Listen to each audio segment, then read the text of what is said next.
फातिमा की रानी माँ, प्रभु यीशु की माँ, आसरा तू ही है माँ।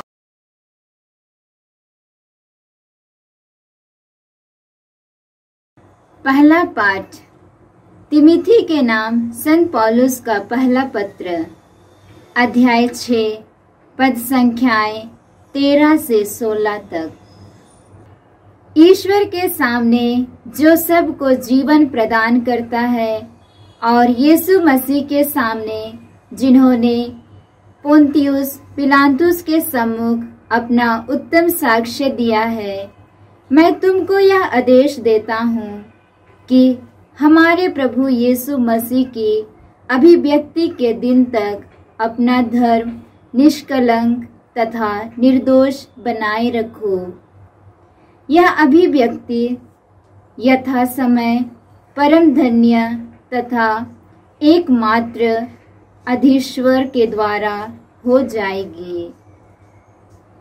वह राजाओं का राजा और प्रभुओं का प्रभु है, जो अमरता का एकमात्र स्रोत है, जो अगम्य ज्योति में निवास करता है, जिसे ना तो किसी मनुष्य ने कभी देखा है और ना कोई देख सकता है। उसे सम्मान तथा अनंत काल तक बना रहने वाला सामर्थ्य। आमीन।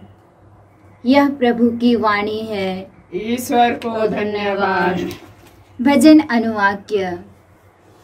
उल्लास के गीत गाते हुए प्रभु के सामने उपस्थित हो जाओ।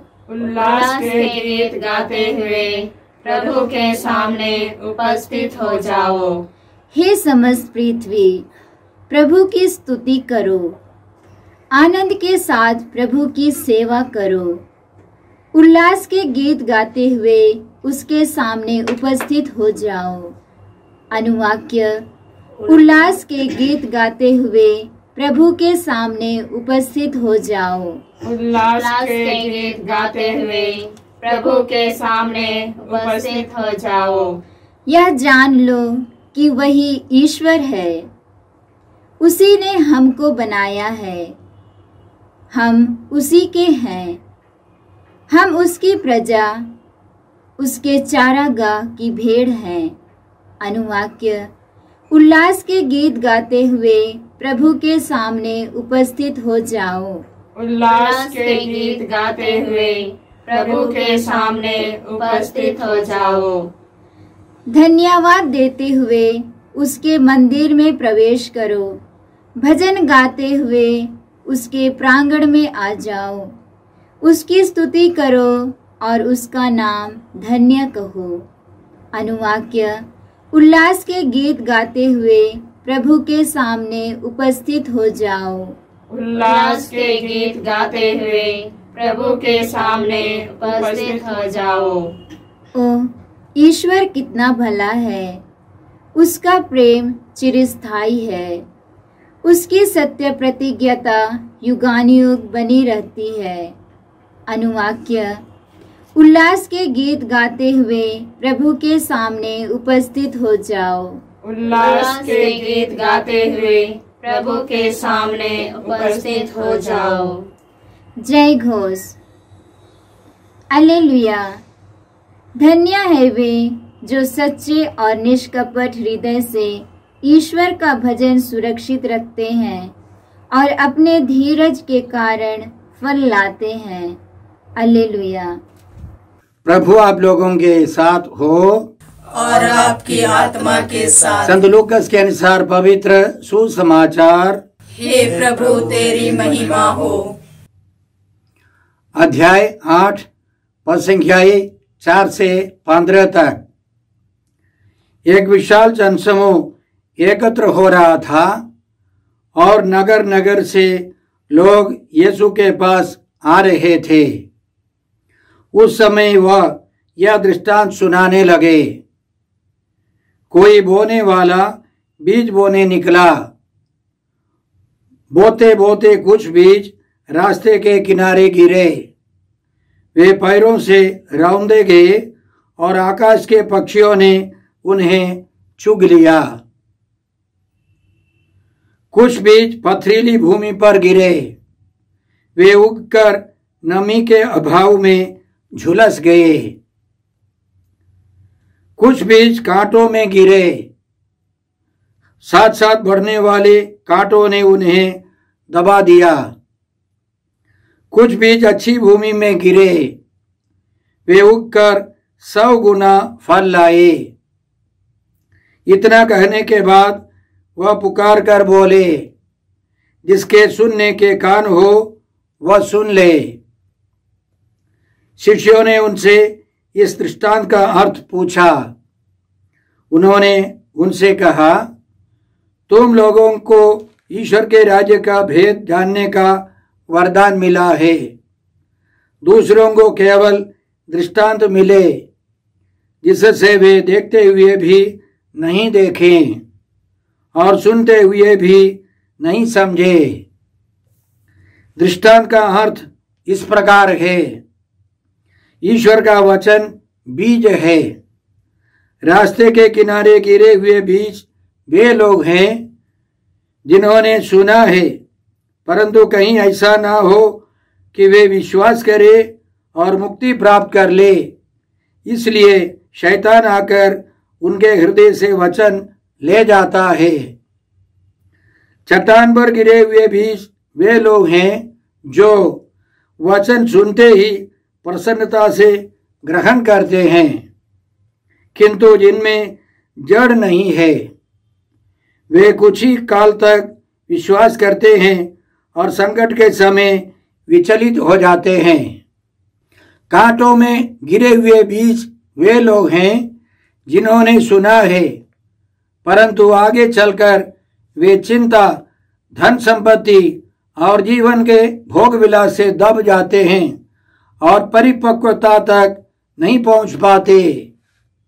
अच्छी भूमि में गिरे हुए बीज वे लोग हैं जो सच्चे और निष्कपट हृदय से वचन को सुनकर सुरक्षित रखते हैं और अपने धीरज के कारण फल लाते हैं। प्रभु का सुसमाचार। हे क्रिस्त तेरी स्तुति हो। जय यीशु क्रिस्त में प्रिय भाई और बहनों, आज का पहला पाठ तिमोथी के नाम संत पौलुस के पहले पत्र से हैं। अध्याय 6 पद संख्याएं 13 से 16 तक। इसमें हमने सुना, ईश्वर के सामने जो सबको जीवन प्रदान करता है और यीशु मसीह के सामने जिन्होंने पोंतुस पिलातुस के सम्मुख अपना उत्तम साक्ष्य दिया है, मैं तुमको यह आदेश देता हूं कि हमारे प्रभु यीशु मसीह की अभिव्यक्ति के दिन तक अपना धर्म निष्कलंक तथा निर्दोष बनाए रखो।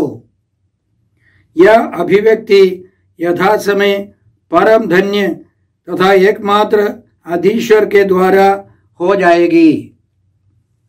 संत पौलुस ने तिमोथी को एफेसुस की कलीसिया को सुधारने के लिए भेजा। कई कमियों को दूर करनी है, लेकिन यह भी तिमोथी को करना है कि अंत तक, उनके जीवन के अंत तक ईमानदार रहकर प्रभु की आज्ञाओं का पालन कर पवित्र जीवन बिताना है।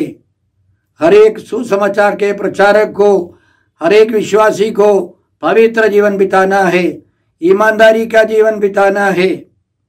इसलिए संत पेत्रुस अपने पहले पत्र की शुरुआत में लिखते हैं, जिसने आपको बुलाया, आपको जिसने बुलाया वह पवित्र है, इसलिए आप भी अपने समस्त आचरण में पवित्र बने, क्योंकि लिखा है, पवित्र बनो क्योंकि मैं पवित्र हूं। हर एक व्यक्ति को अपने समस्त आचरण में पवित्रता का वरदान होना है। ईमानदारी से ईश्वर की आज्ञाओं का पालन करना है, तभी हमारा सुसमाचार, हमारा प्रचार सफल होगा।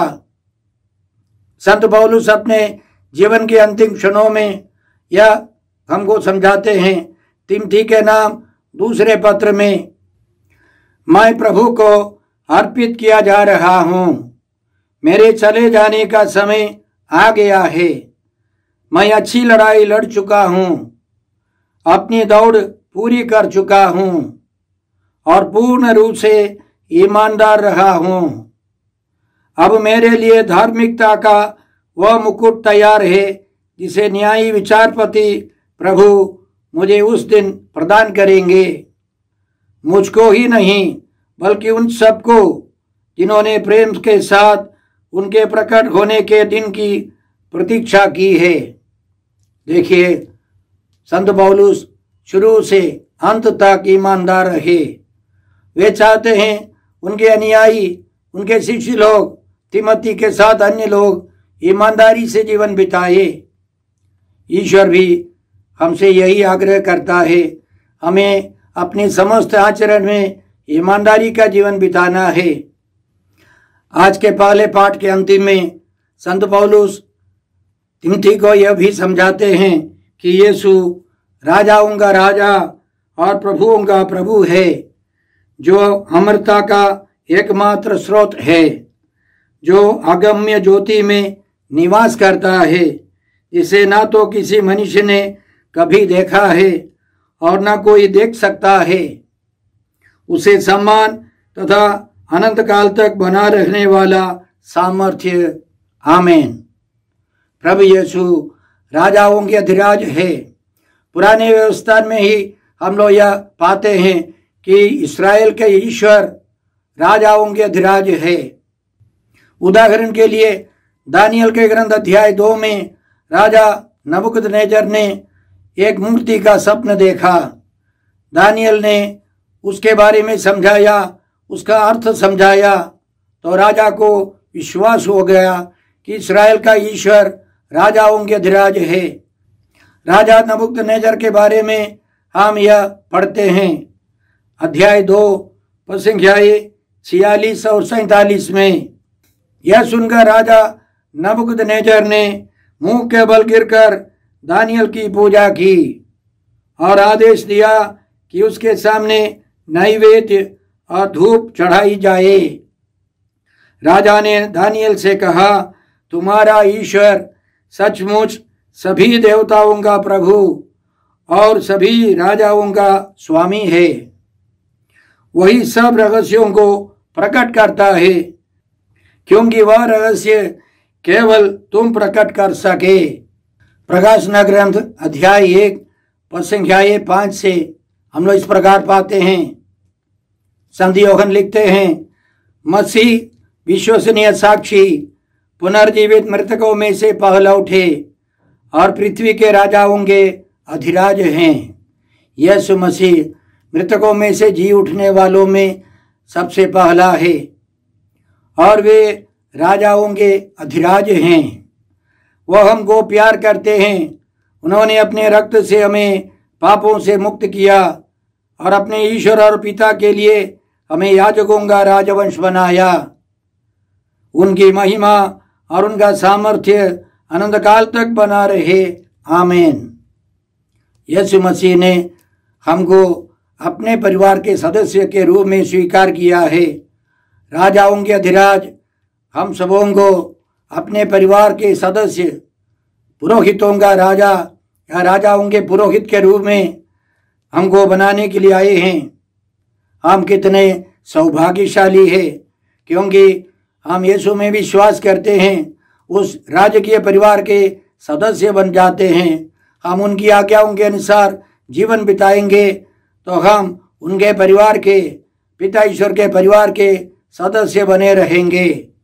हम यह कृपा मांगते हैं। आज के सुसमाचार में प्रभु यीशु एक दृष्टांत सुनाते हैं और बाद में उसका अर्थ भी समझाते हैं। उनके वचन को 4 प्रकार के लोग स्वीकार करते हैं और उनमें 3 प्रकार के लोग फल उत्पन्न नहीं कर सकते हैं, लेकिन अंतिम प्रकार के, चौथे प्रकार के लोग 100 गुना फसल उत्पन्न करते हैं। प्रभु यीशु पुराने व्यवस्था के नबियों के समान सुसमाचार सुनाते थे, वचन सुनाते थे, दृष्टांत सुनाते थे। तो बहुत सारे लोग पुराने व्यवस्था के नबियों को स्वीकार नहीं करते थे, उनका तिरस्कार करते थे। कुछ लोग उनमें विश्वास करते थे। इसी तरह प्रभु यीशु के जीवन में भी, वचन सुनाने वालों के जीवन में भी ऐसा ही होता है। तो इसलिए प्रभु यीशु ने उन 3 प्रकार के लोगों के बारे में इस प्रकार समझाया। पहले प्रकार के लोग, उनके हृदय में जो वचन आता है, वचन पहुंचता है, चिड़िया, आकाश के पक्षी आकर उनको चुग लेते हैं। पहले दल के लोगों के दिल से शैतान वचन चुग लेता है, बर्बाद कर देता है। दूसरा है कि जो पत्थर पर गिरे बीज, वे उगकर झुलस गए। तीसरे प्रकार के लोग कांटों के बीच में है और कांटों ने उन बीजों को दबा दिया। इन तीनों दल के लोग फल उत्पन्न नहीं कर सके। और चौथे प्रकार के लोगों ने विश्वास किया, वचन को खुशी से ग्रहण किया, वे 100 गुनी फसल उत्पन्न कर सके। याद रखें, यीशु के हर एक दृष्टांत में एक विचित्र नया मोड़ है। वैज्ञानिक लोग कहते हैं कि एक आलू से 100 आलू उत्पन्न होना असंभव है, लेकिन यीशु के वचन 100 गुनी फसल उत्पन्न कर सकता है। यह एक विशेष कृपा है। नबी इस्याक के ग्रंथ में अध्याय 6 में नबी ने ईश्वर के दर्शन किए और ईश्वर ने नबी को पवित्र किया और अपने सेवक के रूप में, प्रचारक के रूप में भेजा। और ईश्वर यह वादा करता है, यदि 10वां भाग ही रह जाएगा तो वह भी भस्म कर दिया जाएगा। किंतु जिस तरह तारपीन और बलूत के कट जाने पर उनका ढूंढ रह जाता है, उसी तरह उस ढूंढ से एक पवित्र प्रजा उत्पन्न होगी। वचन बिल्कुल बर्बाद नहीं होगा, जरूर फल उत्पन्न करेगा। यशायाह नबी के ग्रंथ अध्याय 55 पद संख्या 10 से हम लोग इस प्रकार पाते हैं, जिस तरह पानी और बर्फ आकाश से उतरकर भूमि सींचे बिना उसे उपजाऊ बनाए और हरियाली से ढके बिना वहां नहीं लौटते, जिससे भूमि बीज बोने वाले को बीज और खाने वाले को अनाज दे सके, उसी तरह मेरी वाणी मेरे मुख से निकलकर व्यर्थ ही मेरे पास नहीं लौटती। मैं जो चाहता था वह उसे कर देती है और मेरा उद्देश्य पूरा करने के बाद ही वह मेरे पास लौट आती है। ईश्वर का वचन बर्बाद नहीं होगा, वह जरूर फल उत्पन्न करेगा। प्रभु यीशु ने 3 प्रकार के लोगों के बारे में यह समझाया। पहले दल के लोगों के बारे में, ईश्वर का वचन बीज है। रास्ते के किनारे गिरे हुए बीज वे लोग हैं जिन्होंने सुना है, परंतु कहीं ऐसा ना हो कि वे विश्वास करें और मुक्ति प्राप्त कर ले, इसलिए शैतान आकर उनके हृदय से वचन ले जाता है। शैतान उनके हृदय से वचन चुरा ले जाता है। सदमती के सुसमाचार अध्याय 13 में प्रभु यीशु इसके बारे में और विस्तार रूप से समझाते हैं। जो वचन नहीं समझते उनके हृदय से वचन जल्दी ही शैतान ले जाएगा। इसके लिए हमें क्या करना होगा? प्रतिदिन हमको वचन पढ़ना है, वचन सुनना है, वचन को हमारे हृदय में संजोए रखना है। जरूर कुछ वचन शैतान हमारे हृदय से चुरा ले जाता है। चट्टान पर गिरे हुए बीज वे लोग हैं जो प्रसन्नता से वचन ग्रहण करते हैं, लेकिन संकट समस्या आने पर वे विचलित हो जाते हैं। तो हमें क्या करना है? संकट के समय ईश्वर से प्रार्थना करते रहना है, ईश्वर से जुड़े रहना है। जो कांटों के बीच में गिरे हैं वे लोग वचन को ग्रहण करते हैं, स्वीकार करते हैं, लेकिन इस संसार की मोह माया में दबकर वे झुलस जाते हैं, मर जाते हैं, बर्बाद हो जाते हैं। वे फल उत्पन्न नहीं कर सकते। याद रखे, राजा हेरोद ऐसा था, दिन को संत यूहन्ना के प्रवचन को सुनना पसंद करता था, रात को अपनी बेटी जैसे लोगों का नाच देखना पसंद करता था। दोनों स्वभाव एक साथ आगे बढ़ने पर बुरा स्वभाव हमको दबा देगा, बर्बाद करेगा। इसलिए इस संसार से कोई समझौता नहीं होना चाहिए। हमें ईमानदारी से प्रभु के साथ रहना है। हमें अच्छे बीज के समान, अच्छी जमीन के समान बनकर 100 गुनी फसल लाना है। यह हमारा कर्तव्य है। याद रखें, हर एक व्यक्ति को फल उत्पन्न करना है।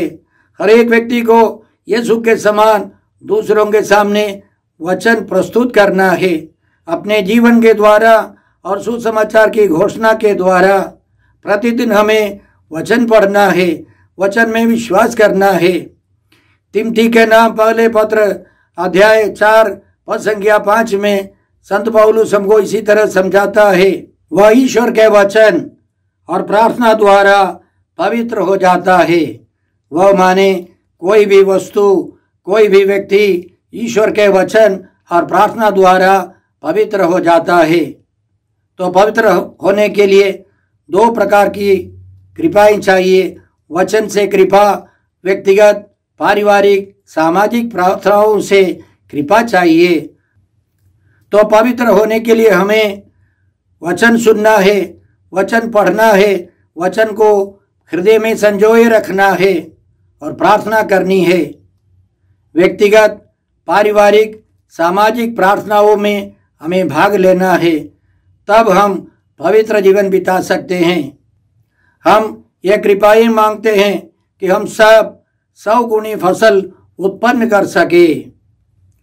हे अब्बा पिता, हे प्रभु यीशु, हे पवित्र आत्मा ईश्वर, आज के सारे पवित्र वचनों के लिए हम तुझे धन्यवाद देते हैं और तुझसे प्रार्थना करते हैं कि हम सब तेरी इच्छा के अनुसार, तेरे वचनों के अनुसार जीवन बिताए। वचन तथा प्रार्थना द्वारा हम पवित्र होते जाए। हम यह प्रार्थना करते हैं प्रभु क्रिस्त के द्वारा। हमारे प्रभु यीशु क्रिस्त की कृपा, ईश्वर का प्रेम और पवित्र आत्मा का साहचर्य आप सबों को प्राप्त हो। आमीन।